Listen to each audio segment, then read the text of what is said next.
Hey guys, hey all my fellow benzo warriors. This is my first video. I will probably get into my story in the next video. It's kind of late and I need to go to bed soon. But the purpose of this video is for me to reach out to other mothers who are in the throes of benzo withdrawal. I'm a little over the middle of my taper. The first part went better than I could have believed, actually, and my last cut has just thrown me into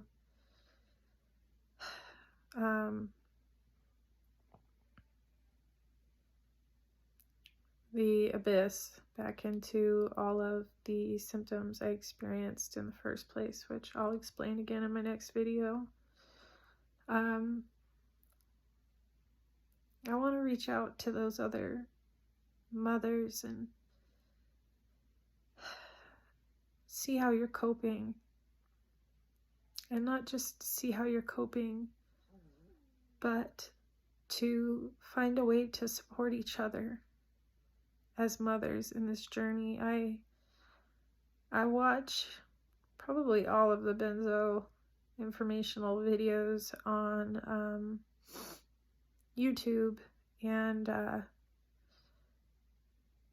don't think I've found any directed exactly towards mothers, particularly mothers that are still raising young children. I have a lot of guilt around not being able to be there. I have two, boy and a girl. My son's 18, so he has to help a lot. My daughter is 9, and she's the one I worry about the most. My son knows me well, and you know, like I think most of us have these intrusive thoughts, and one of mine is, how will she know me? Will she know me like this? Is this how she'll remember me? Is this how she'll remember her childhood? And I'd really like to get to stories, information from mothers who are on the other side of this, who also raised young children in the midst of all this. I don't have any extended family.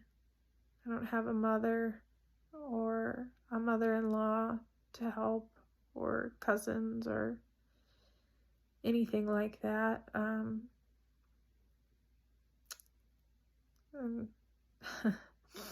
have an incredible mother-in-law, but she's in a different country.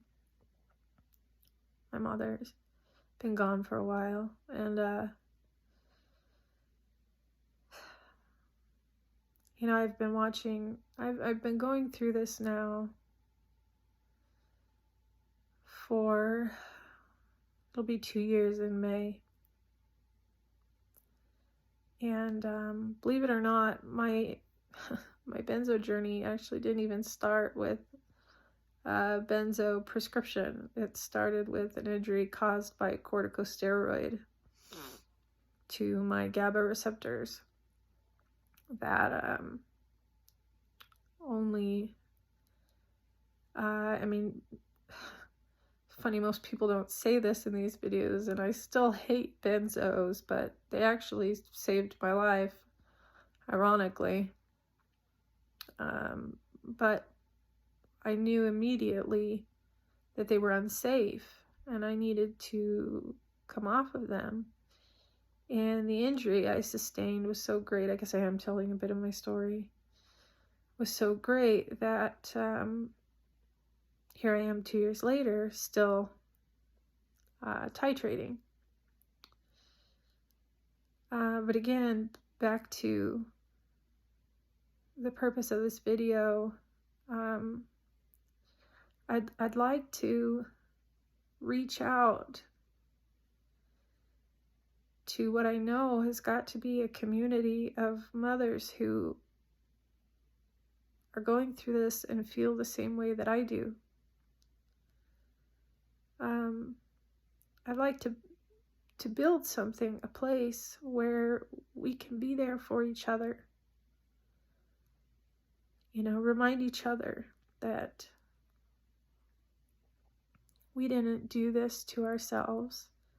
We didn't ask for this. It's not our behavior hurting our children. We have an iatrogenic brain injury. We have an injury that has to be healed. But that process is not only painful for us. You know, it's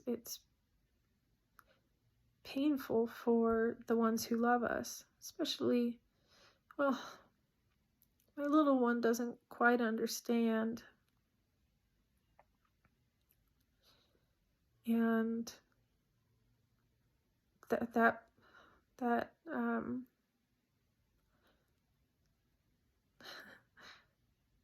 is a beautiful thing, you know, when you can be naive like that and be protected in some way from that. But she is 9 and does understand enough, you know.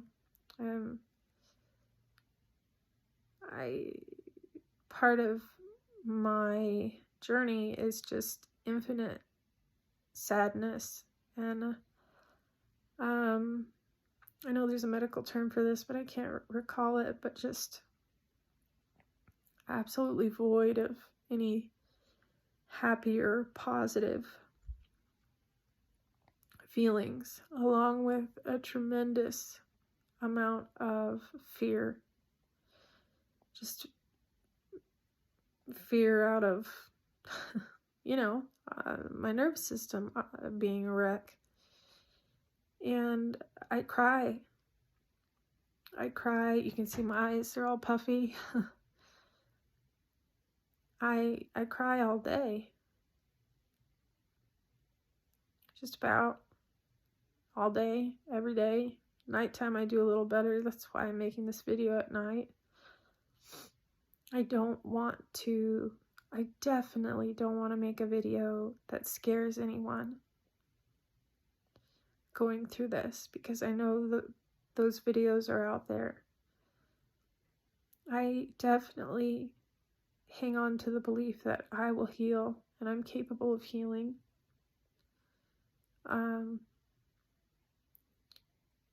But it doesn't mean it's not still painful.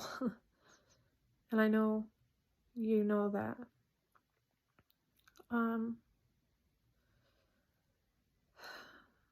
Another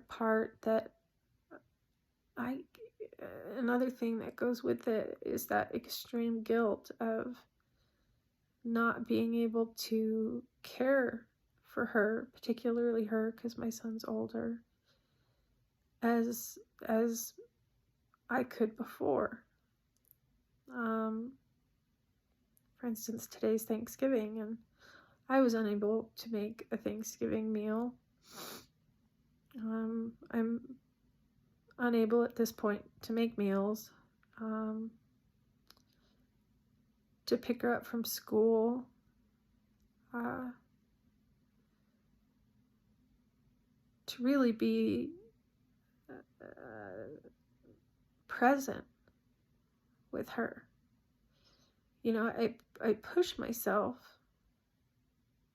to do the best I can, and I sure hug her a lot and tell her how much I love her. but being present and not trapped in the feelings we get trapped in during this withdrawal.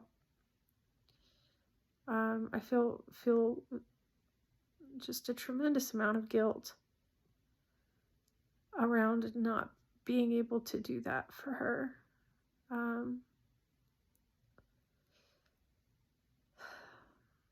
When I was feeling better, I just recently, because it's just recent that I really tanked, and things got bad again.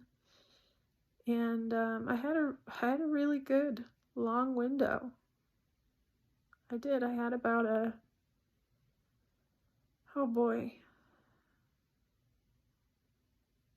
6-month window there in the beginning, where after the initial injury, I was at least functioning, could feel joy, to be encouraging to my daughter, could sit and do her homework with her, and could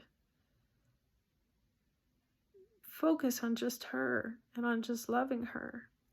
And I really, especially during the day, can't do that right now.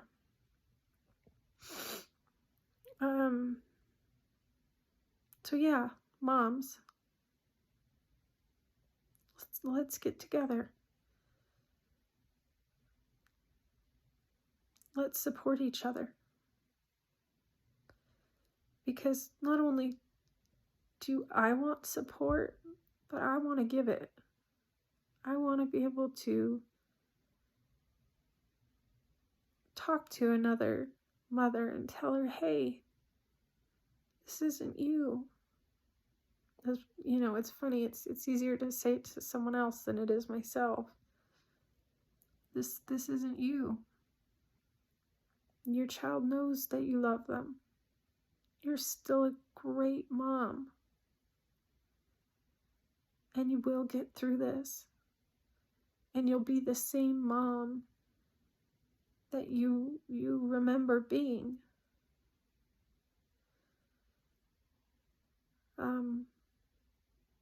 All those extracurricular activities you can take your child to.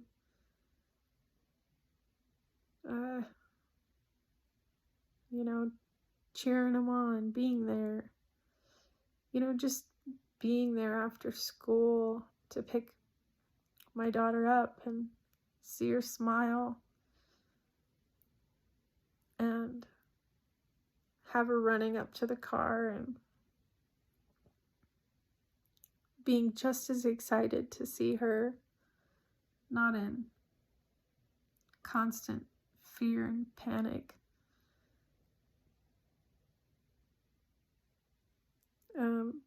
That's something that tears at me, as I'm sure it does other moms. You guys. So, and it's the thoughts are intrusive. It's not something, as I know you well know, we can control.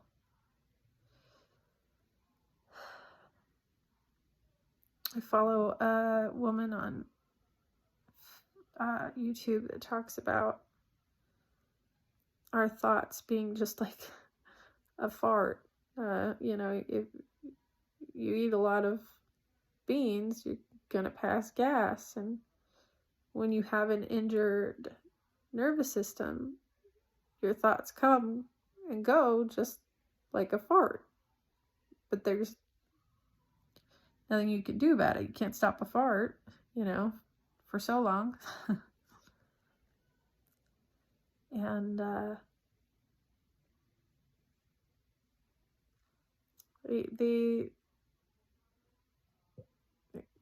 we can't stop them.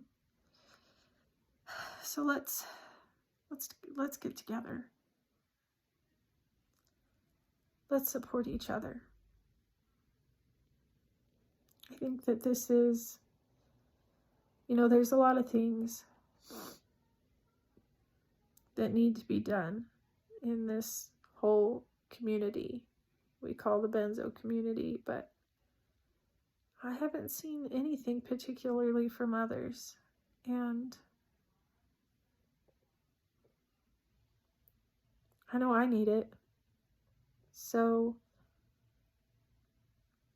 I know that there are other women out there who need it as well.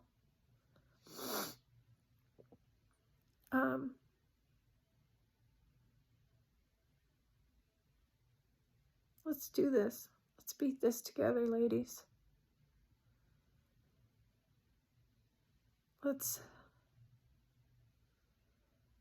heal together. Because that's what we're doing, is we're healing. But let's do it together. Well, I hope this video is well received. It's my first ever YouTube video, and I really want to make sure too that I don't trigger anyone. I just want to help. And like I said, my next video, if anyone is interested in this one, I'll go over my story. And how it's been for me, and how, you know, for 2 years, the first year was brutal. After I switched to Valium, well, like I said, I'll go over it in the next video if this is well received. But the last thing I guess I want to add is, to everybody out there suffering from benzo withdrawal, but particularly to the mothers, I see you and I feel you. And I would love to communicate and fight this beast together. So, peace and love and light as much as possible to all of you. Yeah, hopefully I see you again soon. Thanks. Bye.